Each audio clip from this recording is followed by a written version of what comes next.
topical issues, and today's topic is making the future present.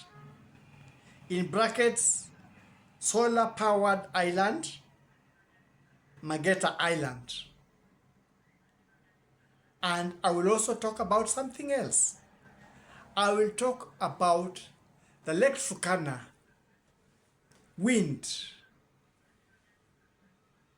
electric power.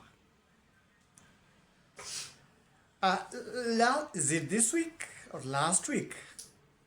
As I was watching the television, I witnessed something that I've admired.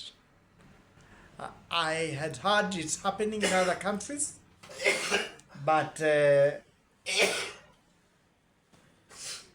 did not expect it to happen so soon in this country because of the way things were going, the way politicians were talking, and the way people are seeing ahead in a different format from the format that many who are environment friendly would view it, would look at it. Last week on TV, I witnessed the opening of a solar power line that is supplying a whole island, meaning that this island does not need oil, it does not need any other service for energy.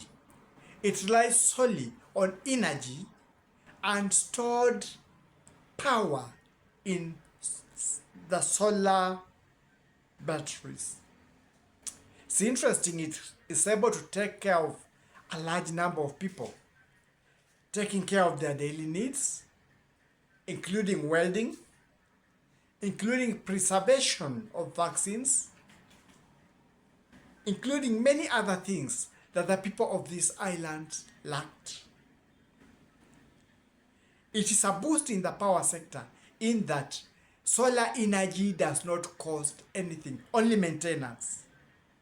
That is the way to go, because if you get energy almost for free, then you can be able to sell your produce at a cheaper price.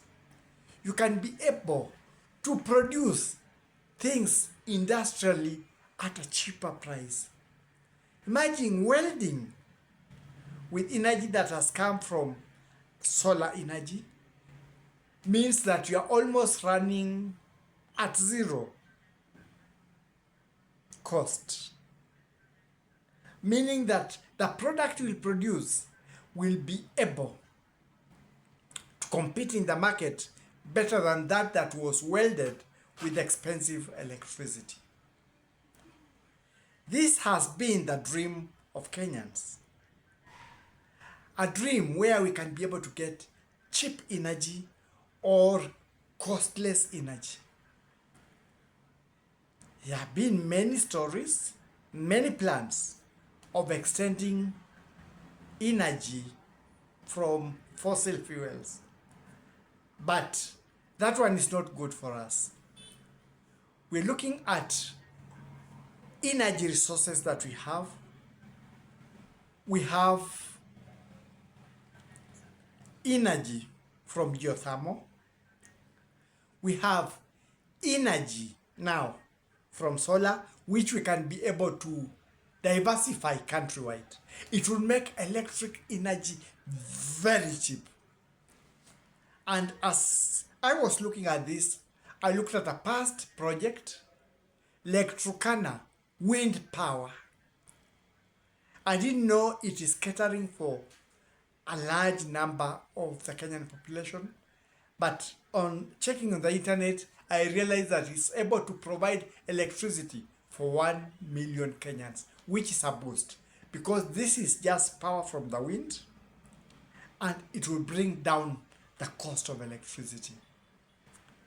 Encouragement should be given to such projects so that energy costs goes low. It is good that it has started in the island of Mageta. Mageta. We should think also of now the slum areas where connection of electricity is expensive, extending such a things to ghetto places. Mageta or Maghetto.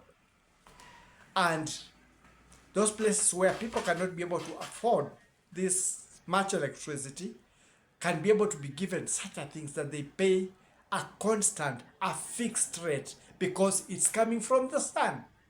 So it's just for repair.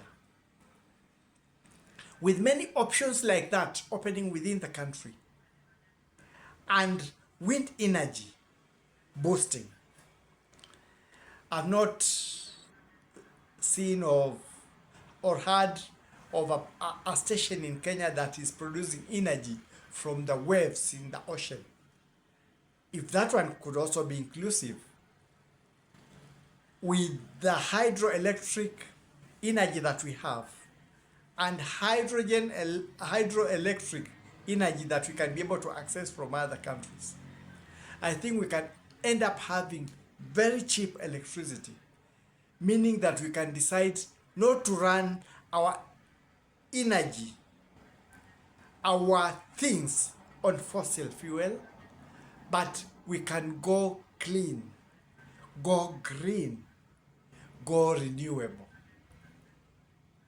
That means we can embrace solar, embrace wind, embrace waves energy, and embrace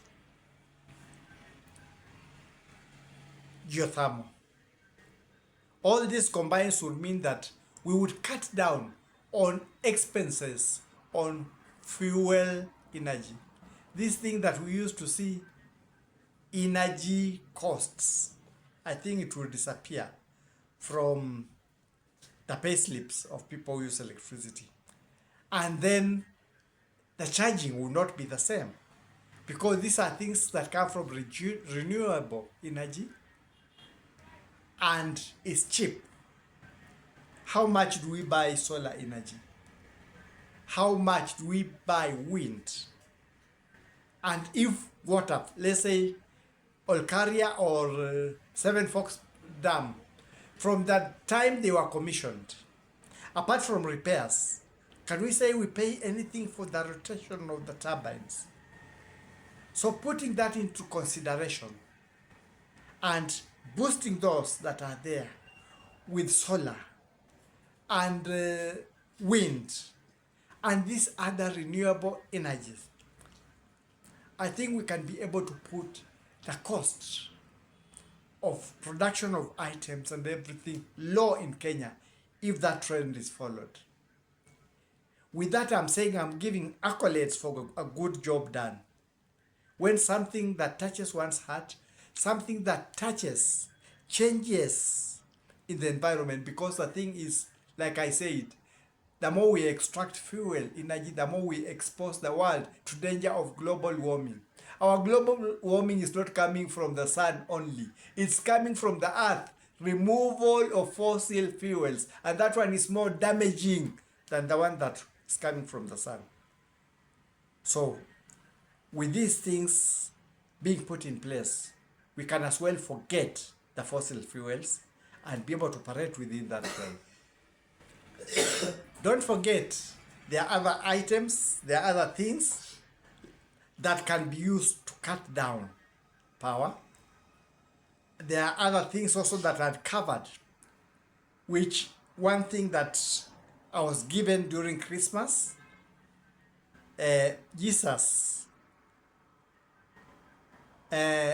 electric combination, power pack, and something like that.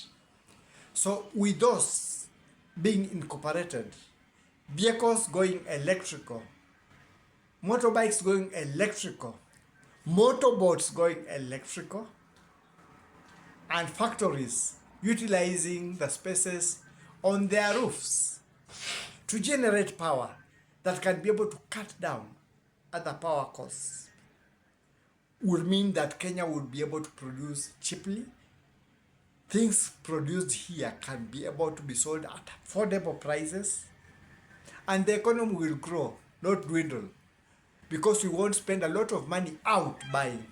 We shall only make money producing.